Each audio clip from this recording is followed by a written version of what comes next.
Assalamualaikum guys, kembali lagi ke channel YouTube Belajar Bersama Nafa. Kali ini masih dalam pembahasan tentang pasar sih, uang lingkup pasar. Tapi aku mau disclaimer dulu bahwa mungkin banget dalam video ini terdapat kesalahan, sehingga teman-teman boleh komen di kolom komentar sehingga kita dapat berdiskusi apa yang salah dan perlu diperbaiki.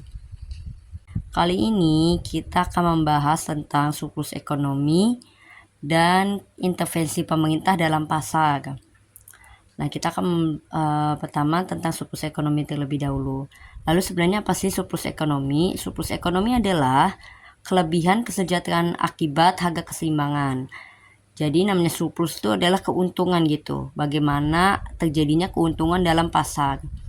Nah, baik produsen maupun konsumen akan merasakan surplus dalam pasar. Nah, baik kita akan membahas dulu tentang surplus produsen. Surplus produsen adalah selisih antara biaya produksi produsen dengan harga keseimbangan. Jadi di sini kita lihat bagaimana biaya produksi dengan harga keseimbangannya nih. Surplus produsen terbagi menjadi 3, ada super marginal, marginal, dan submarginal. Di super marginal itu menandakan bahwa biaya produksi kurang dari harga pasar. Dapat kita katakan kalau super marginal ini adalah keadaan di mana produsen itu untung karena dia mampu memproduksi barangnya itu di bawah harga pasar. Nah, yang kedua marginal, yaitu biaya produksi sama dengan harga pasar. Istilahnya kayak produsen itu ya balik modal gitu, tapi dia belum dapat untung karena dia bisa dari harga yang dia jual hanya menutupi biaya produksinya. Yang ketiga yaitu submarginal, biaya produksi lebih dari harga pasar. Nah, ini biasa disebut juga dengan rugi. Nah, biasanya produsen akan mulai masuk pasar atau berjualan itu saat biaya produksi sama dengan harga pasar. Nah, kalau misalnya produsen itu biaya produksi lebih besar dari harga pasar, dia biasanya akan keluar dari pasar atau berhenti jualan. Jadi di marginal inilah produsen akan jualan di pasar. Seperti itu. Nah, berikutnya ada yang namanya surplus konsumen. Kalau surplus konsumen ini kita membandingkan antara selisih antara biaya kemampuan membayar konsumen atau bisa disebut dengan willingness to pay atau WTP dengan harga keseimbangan. Sama seperti surplus produsen, dia ada 3, terbagi menjadi 3. Yang pertama super marginal, marginal, dan submarginal. Super marginal itu berarti WTP konsumen itu melebihi harga pasar. Maksudnya itu dia berarti punya daya beli yang tinggi lah gitu daripada harga pasar. Kalau marginal, kemampuan membayarnya sama dengan harga pasar. Misalnya kayak harga pasar 7.000, ya memang dia mampunya belinya 7.000, ya udah berarti dia termasuk marginal. Yang ketiga ada submarginal atau WTP lebih kecil dari harga pasar, atau bisa kita sebut dia ini keluar dari pasar lah karena dia nggak punya kemampuan membeli dengan harga pasar. Contoh misalnya harga pasar 7.000, ternyata dia mampunya beli itu 5.000 atau 6.000, berarti dia submarginal. Nah, berarti konsumen yang bagaimana yang akan melakukan pembelian di pasar, yaitu konsumen yang marginal saat WTP-nya sama dengan harga pasar.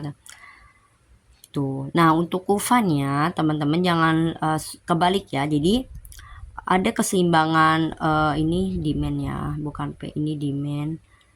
Demand supply keseimbangan. Nah, surplus produsen itu ada di bawah keseimbangan pasar. Kalau surplus konsumen itu ada di atas. Karena kan kita lihat nih, lihat super marginal kan WTP melebihi harga pasar. Nah, makanya dia ada di atasnya harga pasar sini nih. Nah, kalau surplus produsen yang super marginal itu adalah saat biaya produksi kurang dari harga pasar, maka dari itu surplus produsennya di bawah. Karena biaya produksi itu kan harus di bawah harga keseimbangan kan, supaya dapat untung. Nah, kalau surplus konsumen, kemampuan membelinya dia itu di atas harga pasar atau sama dengan harga pasar. Jadi dia ada di atas kalau surplus konsumen, kalau surplus produsen ada di bawah. Berikutnya kita akan belajar tentang intervensi pemerintah di pasar. Intervensi pemerintah di pasar itu ada 2, yaitu floor price dan selling price. Nah, floor price yang pertama adalah sebuah kebijakan di mana pemerintah menetapkan harga minimum dari suatu barang. Nah, biasanya pemerintah menetapkan floor price ini di atas harga equilibrium agar efektif. Nah, contohnya bagaimana sih? Contohnya adalah harga minimum gabah. Jadi, misalnya di pasar, di keseimbangan pasar, harga gabah itu cuma 3.000, cukup kecil.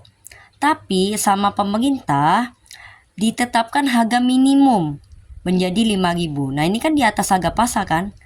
Ya kan? 2.000 gitu loh selisihnya gitu kan. Nah, apa sih tujuannya? Untuk meningkatkan kesejahteraan produsen, di mana gabah ini kan diproduksi atau diproduksi oleh petani, sehingga tujuan pemerintah itu adalah meningkatkan kesejahteraan petani, karena harga gabah sendiri itu terlalu kecil di harga pasaran, yaitu 3.000, sehingga pemerintah memberlakukan harga minimum gabah yaitu 5.000. Nah, apa sih akibat dari kebijakan floor price ini? Kebijakan floor price ini akan menyebabkan excess supply atau kelebihan supply. Kuantitas supply melebihi kuantitas demand. Bagaimana sih alurnya? Kita bisa baca di sini. Jadi, saat pemerintah melakukan contohlah gabah ini 3.000 menjadi 5.000, kan harga jual menjadi lebih mahal. Penawaran tentunya meningkat sesuai hukum penawaran. Apabila harga naik, penawaran meningkat ceteris paribus. Namun, permintaan menurun. Ingat, konsep permintaan itu kan hukumnya saat harga naik, permintaan turun ceteris paribus kan. Akibatnya apa? Akibatnya adalah nanti saat harga gabah ini naik, surplus konsumen itu akan turun, tapi surplus produsen itu akan naik. Nah, tadi kan kita udah bahas tentang surplus konsumen dan surplus produsen kan. Nah, teman-teman bisa coba pahami lagi kenapa sih dari floor price ini menyebabkan surplus konsumen menurun, surplus produsen naik tuh. Nah, kita ke KUFA nih. Ini awal ya, keadaan nggak ada kebijakan floor price. Surplus konsumennya di atas, surplus produsennya di bawah harga keseimbangan. Nah, sekarang kita mau melakukan floor price, berarti katanya tadi di atas harga keseimbangan. Kita tentukan dulu harga keseimbangannya itu.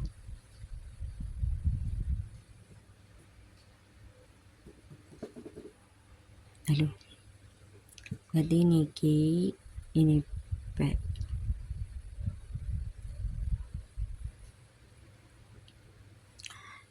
Di atas harga keseimbangan kita tarik misalnya sini, set. Floor price FP.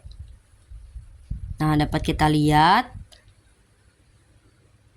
di sini kita tarik adalah QD, karena kan ini KUFA demand ya, jadi ini QD-nya.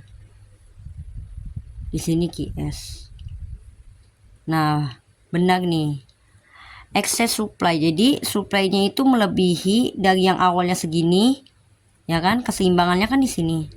Ternyata kuantitas supply-nya melebihi gitu. Sedangkan kuantitas demand-nya mundur, jadi berkurang. Maka dari itu terjadi excess supply, kuantitas supply melebihi kuantitas demand. Seperti itu.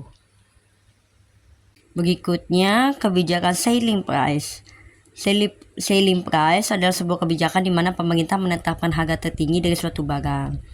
Ditetapkan di bawah harga equilibrium agar efektif. Contohnya apa? Harga eceran tertinggi head di obat dan minyak. Kalau teman-teman biasa lihat ya, di obat itu pasti ada tulisannya harga eceran tertinggi 17.652 gitu. Nah, itu angkanya berarti toko obat, apotik atau apapun itu tidak boleh menjual lebih dari harga eceran tertinggi tersebut. Jadi itulah batasan tertinggi yang boleh dijual. Nah, apa sih tujuannya? Untuk meningkatkan kesejahteraan konsumen. Jadi untuk barang-barang pokok seperti obat dan minyak itu memang ditetapkan harga eceran tertingginya oleh pemerintah supaya misalnya ada inflasi atau apa, obat itu tetap bisa dijangkau oleh masyarakat gitu dengan harga yang sudah ditetapkan, harga yang terjangkau gitu. Nah, akibatnya apa sih dari selling price? Akibatnya adalah excess demand atau kuantitas demand, kuantitas permintaan melebihi kuantitas supply. Kenapa sih bisa terjadi excess demand? Nih, alurnya adalah karena adanya selling price, harga jual itu kan lebih murah ya. harga jual jadi lebih murah. Ingat, kalau harga itu murah pasti sesuai hukum permintaan dan penawaran. Apa akibatnya? Permintaan meningkat, tapi kan pasti penawaran itu turun kan karena harga yang lebih murah. Nah, sehingga nanti akibatnya permintaan meningkat, tapi supply-nya tidak sesuai, maka kuantitas demand itu akan melebihi kuantitas supply.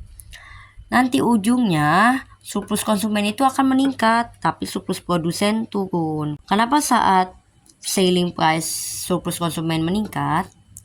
Karena misalkan harga minyak itu awalnya 15.000. Oke, masyarakat bisalah beli dengan 15.000 ini.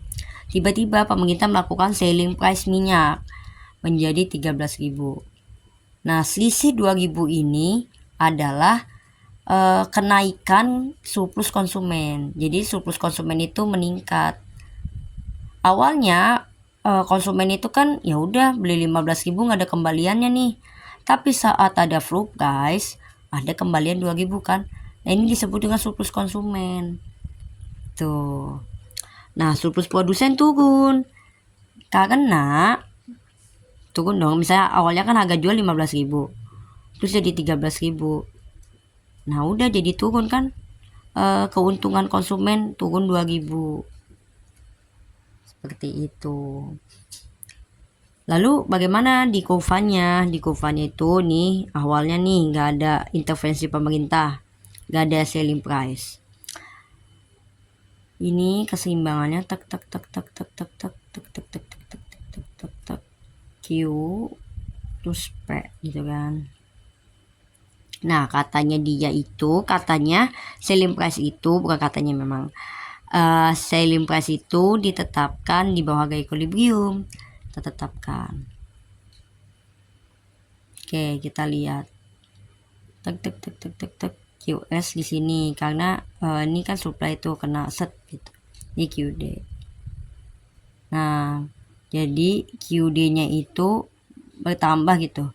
QS-nya berkurang, maka terjadi namanya excess demand gitu. Atau karena excess demand ini kan excess demand, kelebihan demand, nanti akan terjadi namanya shortage atau kelangkaan. Karena saat permintaan meningkat tapi supply-nya tetap, kan tentunya kayak banyak nih barang yang mau dibeli, jadi barang itu diminta oleh masyarakat banyak tapi supply-nya enggak ada, jadi nanti akan terjadi kelangkaan karena ya permintaannya banyak tapi penawarannya enggak ada atau berkurang atau tetap. Nah, nanti selling price ini akan ujungnya akan menghasilkan shortage atau kelangkaan seperti itu. Sekian video kali ini, semoga bermanfaat. Jangan lupa like, komen, dan share jika memang video ini sangat bermanfaat dan bagus. Bagi teman-teman yang ingin mendalami ilmu ekonominya, bisa ikut atau follow @privatekonomi_nafa. Bye bye.